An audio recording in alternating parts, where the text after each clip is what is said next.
Day 2, section 3.2, the essential question is, how do I solve systems of equations using elimination? Remember yesterday we used substitution. And before we used graphing. That's right. Okay. So please write that down. So elimination, what's going to happen is we're going to look at a system of equations and see if we can eliminate or get rid of one of the variables by adding or subtracting equations. And it says or subtracting, I really want you to get in the habit of just adding. So maybe let's highlight the adding. Perfect. Because that's, you see it? By adding. There we go. All right, so if I scroll down, this is a little tool you can use. There's 3 methods for solving a system of equations. Graphing, substitution, elimination. Okay. Example 1. What you're going to do first on these types of problems, you're going to ask yourself a question. What I do first of all, though, Miss Boyd, is I write a big plus sign to the left over here. Okay. And I draw a line underneath. Perfect. And I'm kind of jumping ahead of myself because I know what's going to happen on this one.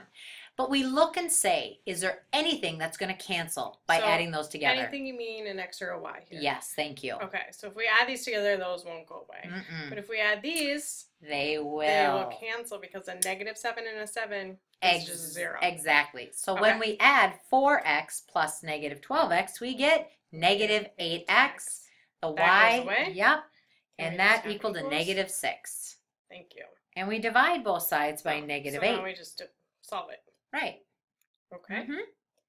So then x is equal to a positive 6 over 8, which reduces to 3 over 4. Perfect. There we go.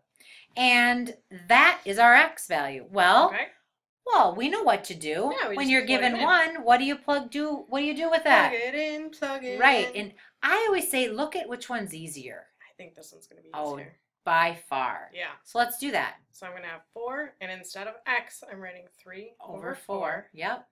Plus 7y equals -25. All right. Right. Now, simple math, our 4's cancel, so we're just left with 3 plus 7y equals -25. Right. Perfect. Solve it. Subtract 3. Subtract 3. Right. I get, oh boy, I'm running out of room. I know. 7y equals -28. So, yeah, good idea, because we're running out of room. So I had 7y equals -28. Divide both sides by 7. Y and we get y equals -4. There you go. Perfect. So now, once she writes that over on the open space over there, why don't we write our final solution, remember, as a point? X, which is 3 over 4, and our y is -4. So now, when we look at example 2, we actually have to do example 2. Yes. Because it's a little bit different. So let's scroll down and look at example 2 right now. And before we draw the plus and the line underneath it, let's look at that. Right away, if I add the x's, do they cancel? No. If I add the y's, do they cancel? No. Okay. So now what we have to do is let's think of how can we change each or both equations so that one of the variables will cancel. And we usually, what we think of, we try to think of the easiest one.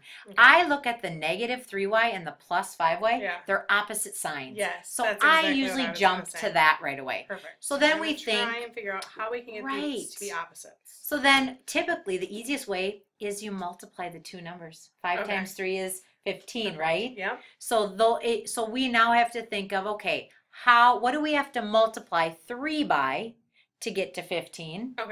And what do we have to multiply 5 by? So I'm just going to take this and multiply it by this. So I'm going to say by 5. Yep. And this one I'm going to multiply by 3. 3 only.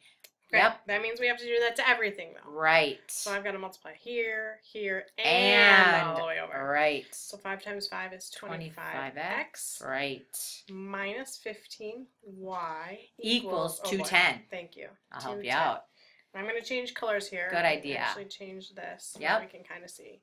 So 3 times 8x is 24x. 3 times 5y is plus 15, right? And 3 times 28 is 84. Thank you.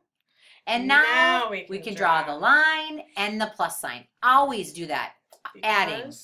And now these are we're going to cancel. Yes. Nice. So now we have 25x plus 24x. That's 49x. Those canceled. Equals 294. We got some big numbers here. Whew.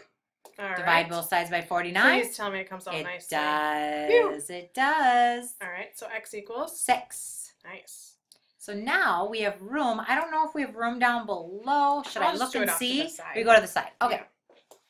I'll just kind of. I like that. Okay.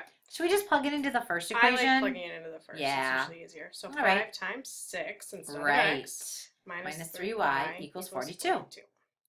So we got 30 minus 3y equals 42.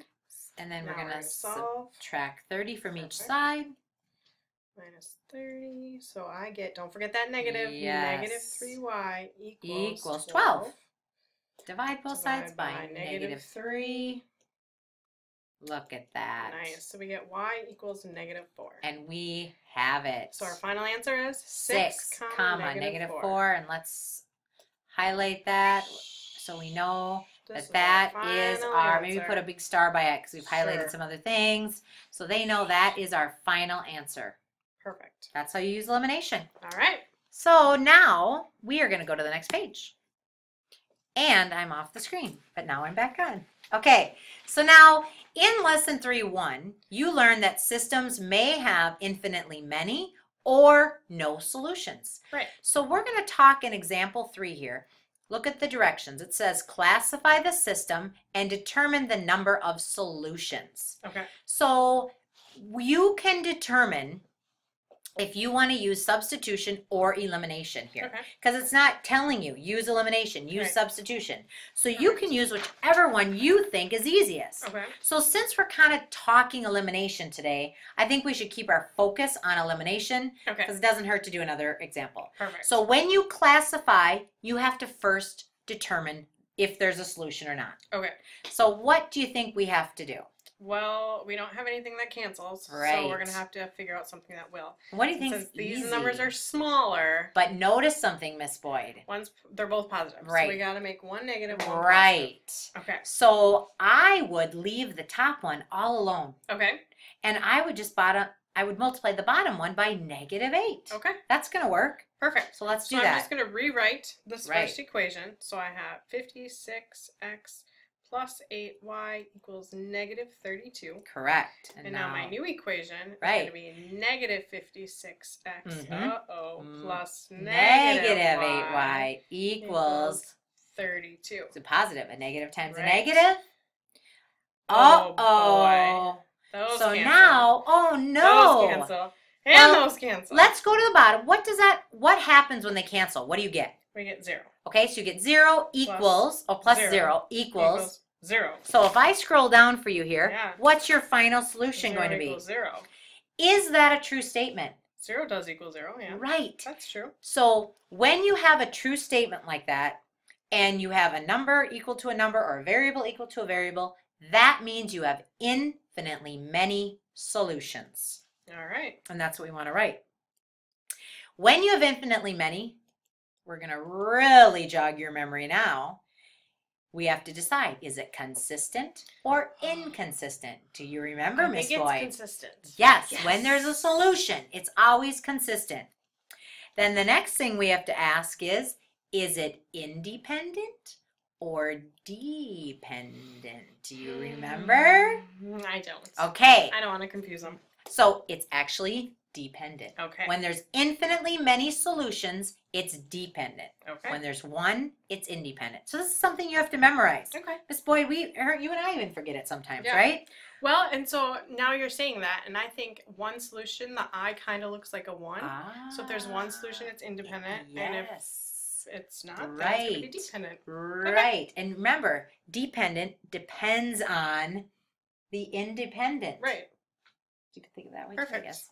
Okay, we're done with that one. I think if we scroll to the next page, there's an example 4. There's an example 5. Again, the same directions. Maybe leave example 4 for class. Let's do that for class. But notice this one. Solve the system of equations using either. So, do we want to do this one?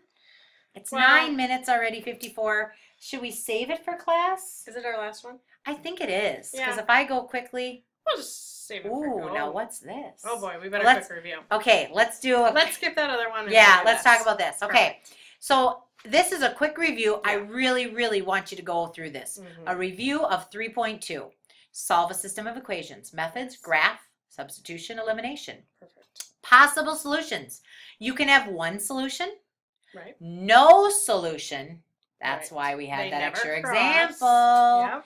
And infinitely many solutions. So it's the exact same line. Right. So you know what? Actually, that one, we may want to quickly go and classify that one to show them that. Well, we could do it in class and show them. Should we do that instead? Yeah. All Let's right. keep the They're video probably short. ready to be done. Yeah. With that, Here's your video here questions. is your video questions.